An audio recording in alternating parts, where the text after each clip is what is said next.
तो पिछले कुछ सालों से मैंने एक चीज़ नोट की कि मैं अपनी क्लिनिक में यंग जेंटलमैन यानी कि 20 से 40 साल की उम्र के काफ़ी ऐसे लड़कों से मिल रहा था जिन्हें लो स्पर्म काउंट या इनफर्टिलिटी की प्रॉब्लम थी। तो मैंने सोचा कि इस प्रॉब्लम को थोड़ा और डेप्थ में समझा जाए एंड टू माय सरप्राइज ये सिर्फ एक इंडियन फिनोमिनन नहीं है बल्कि एक इंटरनेशनल, एक वर्ल्ड वाइड प्रॉब्लम है। इनफैक्ट डैन ब्राउन नाम के एक बहुत ही फेमस ऑथर है जिनकी एक नॉवल आई थी जिसका नाम था इन्फर्नो, एंड उसकी स्टोरी ओवर पॉपुलेशन के अराउंड थी। एंड उसमें जो विलन होता है उसने एक ऐसा वायरस बनाया होता है जो कि अगर आम जनता में फैल जाए तो वो स्टेराइल हो जाते हैं, यानी कि वो अपनी पॉपुलेशन आगे नहीं बढ़ा पाते हैं, बच्चे पैदा नहीं कर पाते हैं। अब किसने सोचा था कि ऐसा समय एक्चुअल में आ जाएगा एंड उसमें कोई एक स्पेसिफिक विलन नहीं होगा, बट बहुत सारे ऐसे कारण होंगे जिनको हम आज समझने की कोशिश करेंगे।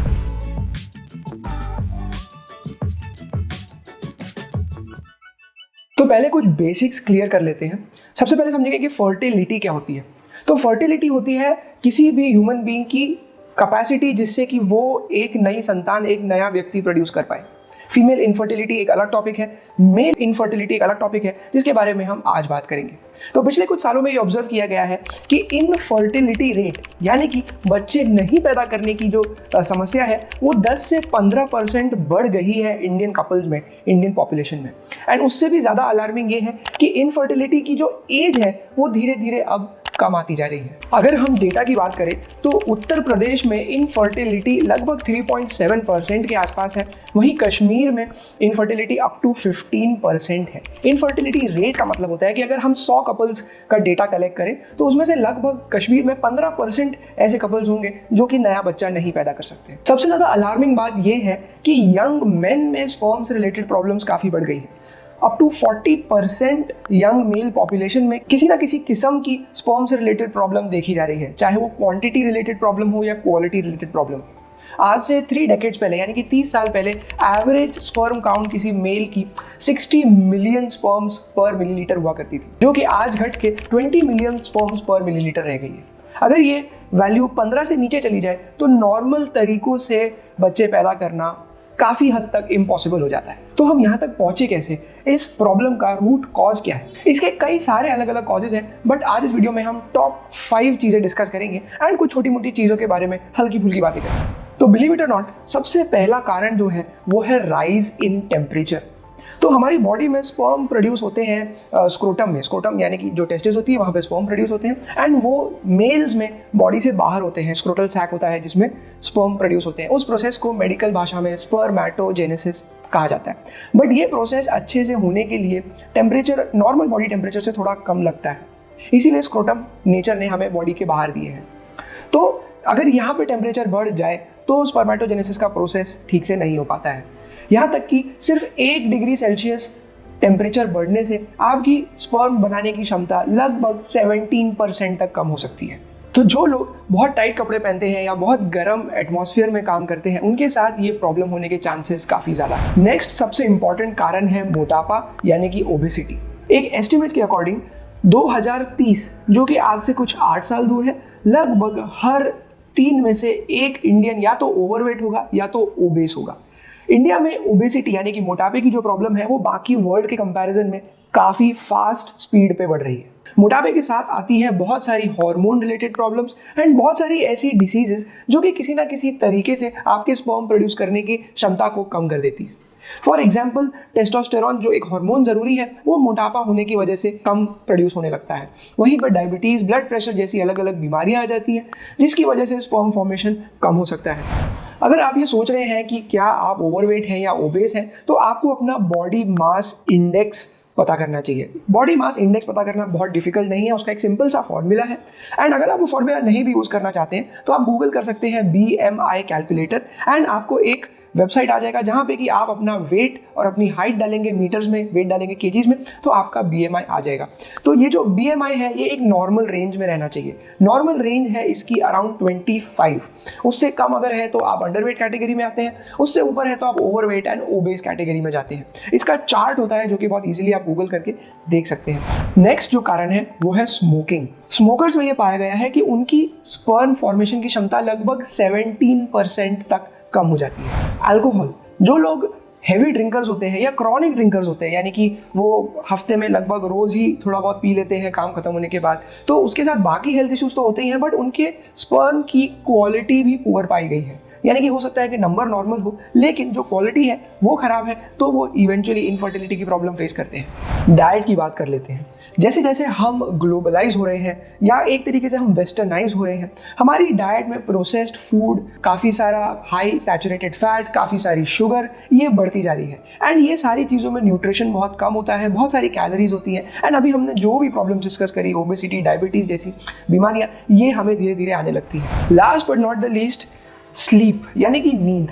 एक एवरेज इंडियन आज से 20-30 साल के पहले के कंपैरिजन में ऑन एन एवरेज 1 से 1.5 घंटा कम सो रहा है। कम सोने के बहुत सारे कारण हो सकते हैं। आपका काम हो सकता है, आपको अच्छे से नींद नहीं आना, साइकोलॉजिकल स्ट्रेस, आपकी शिफ्ट में अगर काम चल रहा हो तो वो। इनफैक्ट इलेक्ट्रॉनिक गैजेट्स का ज़रूरत से ज़्यादा यूज़ करना ना कि सिर्फ आपकी नींद कम करता है, बट उसका डायरेक्ट कोरिलेशन पाया गया है आपके स्पर्म काउंट कम होने से। हमारी बॉडी एक मशीन की तरह काम करती है एंड इसको हर चीज़ अपने टाइम पे करना पसंद है। अगर आप एडिक्वेट सोएंगे, अच्छा खाना खाएंगे, तो ये एकदम वेल ऑयल्ड मशीन की तरह चलेगी।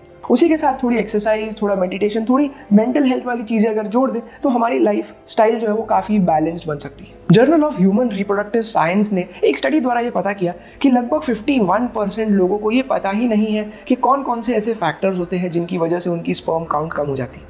यानी कि अवेयरनेस हमारे लोगों में काफ़ी कम है। इसलिए बहुत ज़्यादा ज़रूरत है लोगों के बीच में इस चीज़ के बारे में डिस्कशन शुरू करने की, अवेयरनेस पैदा करने की, जिससे ज़्यादा से ज़्यादा लोगों को ये चीज़ के बारे में पता चले एंड वो अपने शरीर का ख्याल रखें। तो हम अपनी तरफ से क्या कर सकते हैं? द गुड न्यूज़ इज़ कि इसमें से मेजॉरिटी चीज़ें जो हैं वो हमारे कंट्रोल में है। अगर हम कुछ सही लाइफस्टाइल चॉइसेस लेंगे तो हम इनफर्टिलिटी की प्रॉब्लम से काफ़ी हद तक बच सकते हैं। मैं ये नहीं कह रहा हूँ कि अगर आपने कुछ किलो वजन कम कर लिया या आपने कल से एक्सरसाइज शुरू कर दी तो आपकी इनफर्टिलिटी की प्रॉब्लम रातों रात गायब हो जाएगी। बट मैं ये कह रहा हूँ कि अगर आप ओवरऑल अपने लाइफस्टाइल को थोड़ा सा और कॉन्शियसली डिज़ाइन करने की कोशिश करें, थोड़ी मेहनत करके यहाँ वहाँ से अच्छी चीज़ों को प्रायोरिटाइज करें और फालतू चीज़ों को निकाल दें, तो ना कि सिर्फ आपकी इनफर्टिलिटी की प्रॉब्लम बट ओवरऑल आपकी क्वालिटी ऑफ लाइफ काफ़ी इंप्रूव हो सकती है। तो अब हम इस प्रॉब्लम को सॉल्व कैसे करें? डाइट से शुरू करते हैं। तो डाइट में कुछ ऐसी चीज़ें हैं जिनको कि अगर आप इंक्लूड करना शुरू कर दें तो धीरे धीरे ये प्रॉब्लम काफ़ी हद तक कम हो सकती है। विटामिन सी, विटामिन डी, अलग अलग मिनरल्स जैसे जिंक, ओमेगा 3 फैटी एसिड्स, ये सारी चीज़ें अगर आपकी डाइट में आने लगे तो आपकी समस्या काफ़ी हद तक कम हो सकती है। इसीलिए बचपन से आपको सिखाया जाता है कि फ्रूट्स खाइए, वेजिटेबल्स खाइए। बट मैं आपको रिमाइंड करा देता हूँ कि ये सारी चीज़ें अगर आप अभी से भी खाना शुरू कर दोगे, अपनी डाइट में इंक्लूड कर लोगे, तो ओवरऑल आपकी क्वालिटी ऑफ न्यूट्रिशन काफ़ी अच्छा हो जाएगा। विटामिन सी आपको मिल सकता है अलग अलग सिट्रस फ्रूट्स में। ये सारी चीज़ें आप फुर्सत में बैठ के गूगल भी कर सकते हैं। मेथी, अश्वगंधा, साइंटिफिकली प्रूव किया गया है कि ये स्पर्म काउंट बढ़ाने में काफ़ी हद तक मदद करता है। जो हमारे ड्राई फ्रूट्स होते हैं जैसे आलमंड यानी कि बादाम हो गया, या मूंगफली जैसे पीनट्स हो गए, या वॉलनट जैसे हो गए, इन सब में ओमेगा 3 फैटी एसिड्स काफ़ी ज़्यादा होते हैं जो कि आपकी डाइट में अगर इंक्लूड हो जाए तो आपका काफ़ी फ़ायदा हो सकता है। अलग अलग किस्म के एंटीऑक्सीडेंट्स अगर आप खाएंगे तो उनसे स्पर्म काउंट बढ़ने में काफ़ी मदद हो सकती है। एंटीऑक्सीडेंट्स आपको नेचुरल तरीके से मिल सकते हैं फ्रूट्स एंड वेजिटेबल्स द्वारा, या आप जाके इनकी सप्लीमेंट्स भी ले सकते हैं। सबसे अच्छा ये होगा कि आप अपने डॉक्टर से मिलें एंड उनके गाइडेंस के अंदर, उनके प्रेस्क्रिप्शन द्वारा अगर आप चीज़ें लें तो वो सबसे सेफ रहता है। बिकॉज बहुत सारी ऐसी दवाइयाँ हैं, फॉर एग्जाम्पल ब्लड प्रेशर की दवाई हो गई, या कोई किडनी डिसऑर्डर की दवाई है, कोई साइकोलॉजिकल या साइकेट्रिक मेडिकेशन है जो कि हो सकता है आप ले रहे हो, उनके कारण भी स्पर्म काउंट कम होने के चांसेस बढ़ जाते हैं। तो ये सब चीज़ें अगर आप अपने डॉक्टर के साथ डिस्कस करेंगे तो आपको ज़्यादा अच्छे से गाइडेंस मिल पाएगा। जहाँ तक डाइट की बात आती है, लोगों को लगता है कि सोयाबीन खाने से स्पर्म काउंट कम हो जाती है। ये एक बहुत ही पॉपुलर मिथ है। एक्चुअल साइंस ये कहता है कि सोयाबीन और स्पर्म काउंट के बीच में उतना स्ट्रॉन्ग कोरिलेशन है नहीं। तो मेरे हिसाब से मॉडरेशन में आप खा सकते हैं, कोई बहुत ज़्यादा खाने की या एकदम दूर रख के अवॉइड करने की भी कोई ज़रूरत नहीं। जहाँ तक ओबेसिटी यानी कि मोटापे की बात आती है, उसको फिक्स करने के लिए वजन कम करना ही एकमात्र ऑप्शन है मेजॉरिटी लोगों के लिए। वेट लॉस सर्जरी भी होती है बट उसके बारे में हम कभी और बात करेंगे। वेट लॉस के बारे में एक सबसे इंपॉर्टेंट टिप जो मैं देना चाहूँगा वो ये है कि रैपिड वेट लॉस करने की आप कोशिश ना करें, बिकॉज उससे आपको और काफ़ी सारी अलग अलग किस्म की बीमारियाँ हो सकती हैं। वेट लॉस हेल्दी तरीके से ग्रेजुअली किया जाए तो सबसे ज़्यादा अच्छा रहता है, लॉन्ग टर्म तक रहता है। क्रैश डाइटिंग या रैपिड वेट लॉस जो है वो बहुत ही शॉर्ट टर्म तक रहता है, उससे आपकी बॉडी और भी ज़्यादा अनहेल्दी हो जाती है।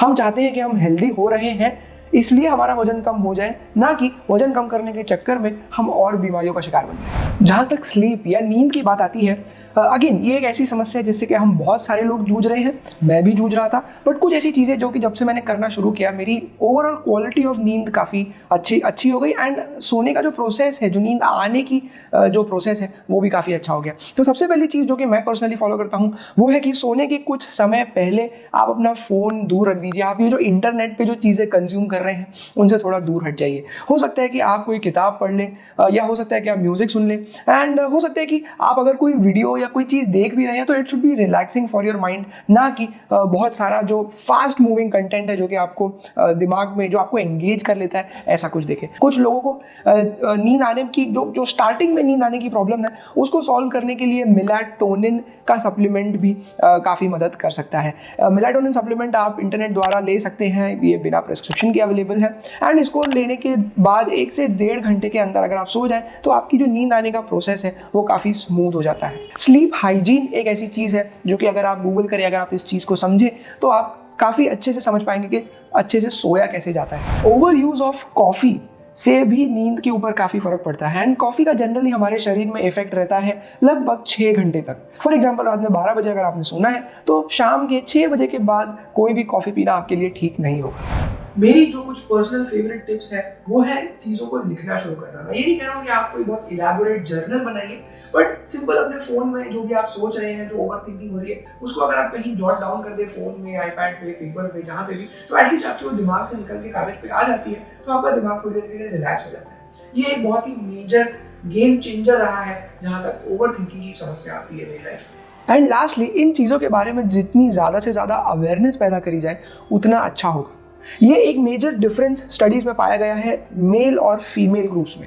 फीमेल में काफ़ी सारी चीज़ें डिस्कस करी जाती हैं, एंड ये चीज़ों के बारे में बात करने के बाद ओवरऑल उनकी अवेयरनेस बढ़ जाती है, एंड वो अपना ज़्यादा अच्छे से ख्याल रख पाते हैं। जहाँ तक मेल्स की बात आती है, इन चीज़ों को ओपनली डिस्कस नहीं किया जाता है, एंड इस वजह से काफ़ी सारी अवेयरनेस नहीं हो पाती है, लोगों को चीज़ों के बारे में पता नहीं होता है, एंड मिसअंडरस्टैंडिंग ज़्यादा बढ़ जाती है। तो आई होप ये वीडियो देखने के बाद आपकी थोड़ी सी अवेयरनेस बढ़ी हो, एंड अगर ये वीडियो से आपको कुछ नई चीज़ें समझ में आई हो, आपकी थोड़ी भी हेल्प हुई हो, तो इससे आप दूसरे लोगों को भी हेल्प करोगे, उनको शेयर करोगे, इस वीडियो को लाइक करोगे, जिससे ज़्यादा से ज़्यादा लोग इस वीडियो को देख पाए, उनकी भी प्रॉब्लम सॉल्व हो पाए। किसे पता था कि फ्यूचर में हमारी स्पीशीज़ जो है, जो ह्यूमन बींग्स हैं, उसको सबसे ज़्यादा थ्रेट कोई न्यूक्लियर वॉर या कोई ऐसे पैंडेमिक या एपिडेमिक से नहीं आएगी, उनके खुद के लाइफ स्टाइल से ही आएगी। यानी कि हमारे एग्जिस्टेंस को सबसे बड़ा थ्रेट खुद हम और हमारा लाइफस्टाइल है, ना कि कोई बाहर की चीज़। तो आई होप इस वीडियो के बाद आप अपने शरीर का काफ़ी ख्याल रखेंगे, अपने लिए नहीं तो अपने आने वाली फ्यूचर जनरेशन के लिए। Till then,